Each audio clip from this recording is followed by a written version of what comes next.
Ragging చేశారు. పుచ్చ పోసేదాని మీద సిగరెట్ తో కాల్చారు.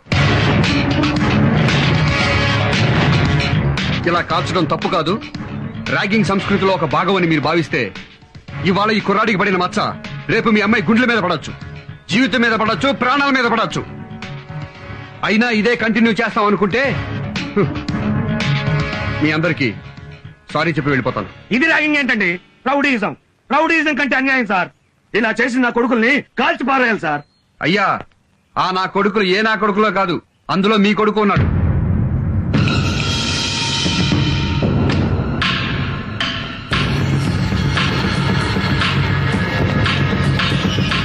ఏరా, కాలేజీకి చదువుకోమని పంపిస్తే పశువులాగా పంపిస్తే ఇలాంటి పనులు చేస్తావా? ర్యాగింగ్ అంటే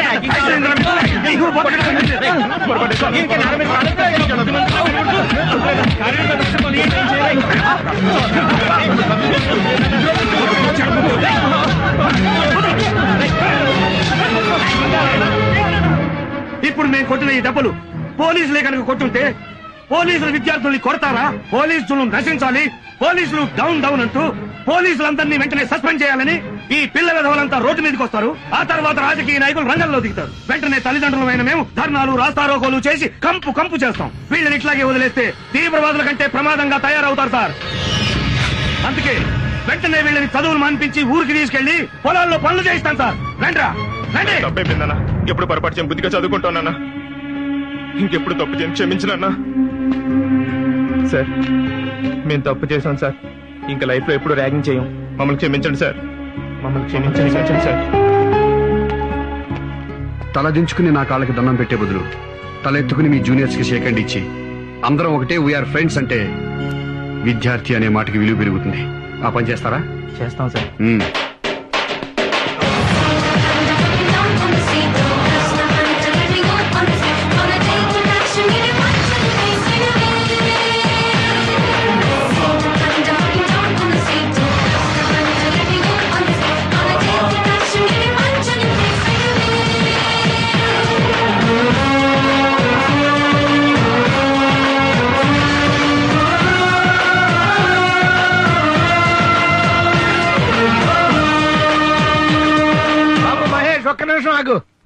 నమస్కారం మాస్టర్. నీ గురించి చాలా విషయాలు సేకరించానా. ఏంటి మాస్టర్? బాగున్నావా?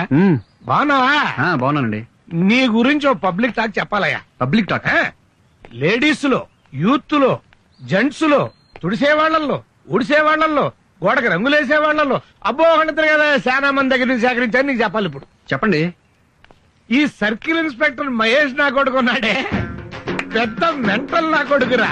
అందరికి బ్రెయిన్ బుర్రలో ఉంటది, కొంతమందికి మోకాళ్ళలో ఉంటది. నా కొడుకు ఎక్కడ ఉంటుందో. మాస్టరు, నన్ను తిడతా అనుకుంటున్నావా? ఒక బూతులు కాదే, ఏ బ్లెస్సింగ్స్. ఇప్పుడు ఎంటివాడు నగ్గాడు, కిట్టిగాడు అంటారు. అంటే ఏంటి?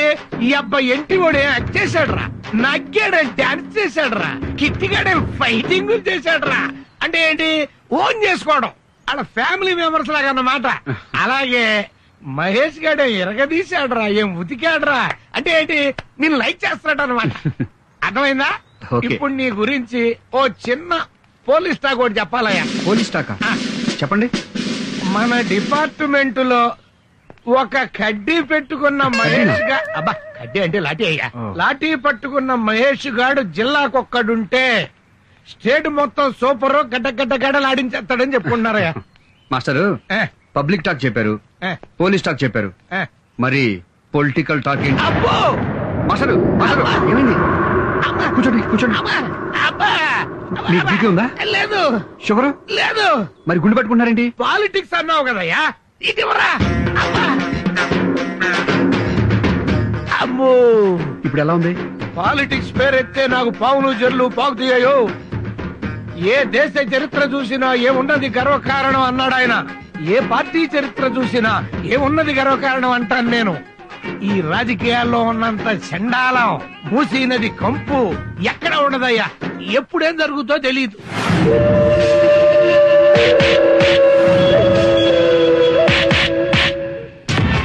ఆ సర్కిల్ ఇన్స్పెక్టర్ గారిని చంపేస్తా, ముక్కలు ముక్కలు కింద నరికేస్తా, వదలను. వాడింక నా కండ్లకు కనపడకూడదు. భాషా, నువ్వింకా స్ట్రీట్ రౌడీ అనుకుంటున్నావా? మన పార్టీ యూత్ లీడర్ అయ్యా. ఏ పనైనా రాజకీయంగా చేయాలి. ఇంతకే ఆ సే మహేష్ ని కళ్ళ ముందు కనపడకూడదంటావు, అంతే కదా? చెప్పి ఆ సర్కిల్ ఇన్స్పెక్టర్ మహేష్ ఇమ్మీడియట్ గా ట్రాన్స్ఫర్ అయిపోవాలి. అవన్నీ నేను చూసుకుంటా, వదిలే. వాడు పెళ్ళం పిల్లలతో సహా పెట్టే బేడా సర్దుకొని ఈ రోజే వెళ్ళిపోవాలి.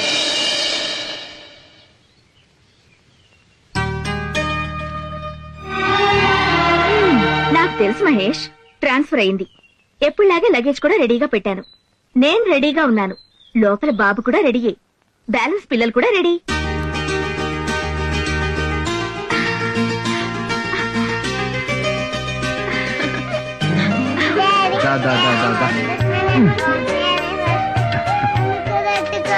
నువ్వు కూడానా? నన్ను కూడా ఎత్తుకో, నన్ను కూడా ఎత్తుకో.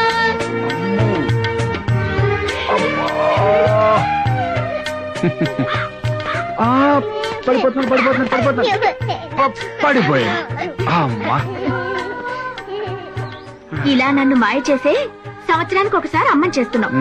పెళ్ళైన దగ్గర నుంచి ఈ బట్టల బ్యాగ్ తప్ప ఒక్క సూట్ కేసు కూడా ఓపెన్ చేయలేదు. ఈ లోపలే ట్రాన్స్ఫర్ అయిపోతుంది. మహేష్, నా మాట విని ఈ ఉద్యోగం మానే మా నూరెళ్ళి ఏదో ఒక బిజినెస్ చేసుకుందాం. పిచ్చిదానా, మనం ఎక్కిన ట్రైన్ ఒకసారి యాక్సిడెంట్ అయిందని లైఫ్ లో ట్రైన్ ఎక్కడం మానేస్తామా? ఎప్పుడు నన్ను మాటల్లో గెలవనిచ్చావు? పద పద.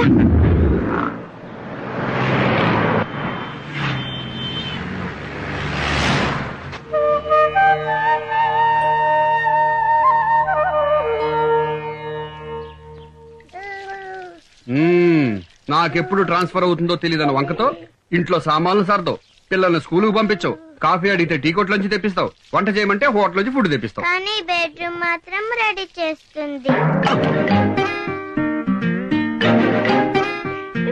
అందుకే కదా మేము ముగ్గురం, మళ్ళీ ఇంకో బాబు మమ్మీ పొట్టలో ఉన్నాడు. చెప్పు డాడీ, అవునా కాదా? చెప్పు డాడీ, చెల్లడుగుతుంది, చెప్పు. చెప్తావా లేదా? లేకపోతే మమ్మీ చెప్పేస్తాను. మిమ్మల్ని మీరు మాటలెక్కువైపోయినరా? మీకు ముందు చెప్తా.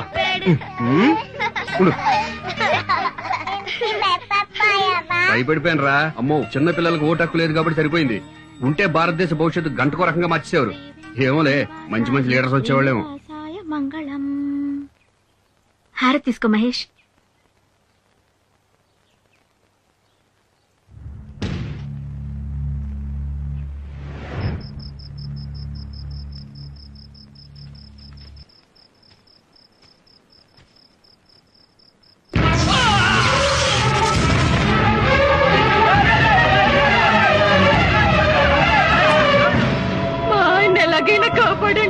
ఏం పర్లేదమ్మా, మీ ఆయన కరెంట్ షాక్ తో ఎగిరిపట్టడం వల్ల గుండెకి దెబ్బ తగిలింది.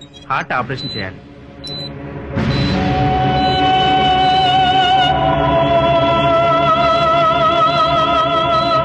జనరేటర్ ఆన్ చేయమని చెప్పండి. ఎమ్మెల్యే మనుషులు వచ్చి జనరేటర్ తీసుకెళ్లారు సార్. నన్ను అడగకుండా ఎలా ఇస్తారయ్యా? ఎంత చెప్పినా వినకుండా వాళ్ళ పార్టీ ప్రెసిడెంట్ వస్తున్నాడని దౌర్జన్యంగా తీసుకెళ్లారు సార్. ఈ విషయం ఆపరేషన్ మొదలు పెట్టక ముందే చెప్పాలి కదా. ఇప్పుడు ఆ రైతు పరిస్థితి ఏంటి? అర్జెంట్ గా కళ్యాణ మండపానికో సినిమా థియేటర్ కో ఫోన్ చేసి తెప్పించండి.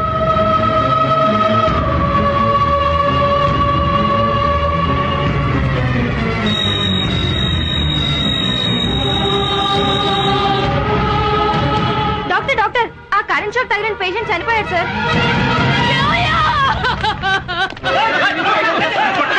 చెప్తుంటే వినండి, మీకు దండ పెడతామయ్యా. మా వాళ్ళు ఎంత చెప్తున్నా వినకుండా ఆ ఎమ్మెల్యే మనుషులు వచ్చి దౌర్జన్యంగా జనరేటర్ తీసుకెళ్లారయ్యా. మమ్మల్ని ఏం చేయమంటారయ్యా? చేతనైతే వెళ్ళి ఆ ఎమ్మెల్యేని అడగండి అయ్యా. మమ్మల్ని కొట్టారు ఎందుకు?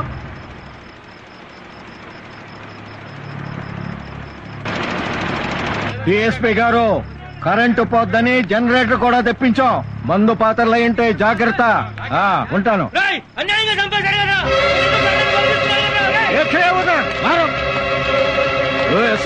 ఎక్కడున్నావా?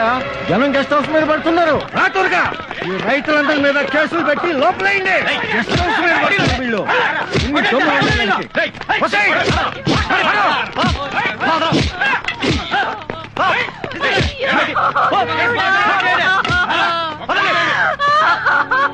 మీరు నాశనం అయిపోతారా? మీరు పురుగులు పడిపోతారా? మా తరపున అడిగేవాడు లేడని మీరు చేసే పాపాలన్నీ ఆపడానికి ఒకడు వస్తాడురా. సంఘర్షం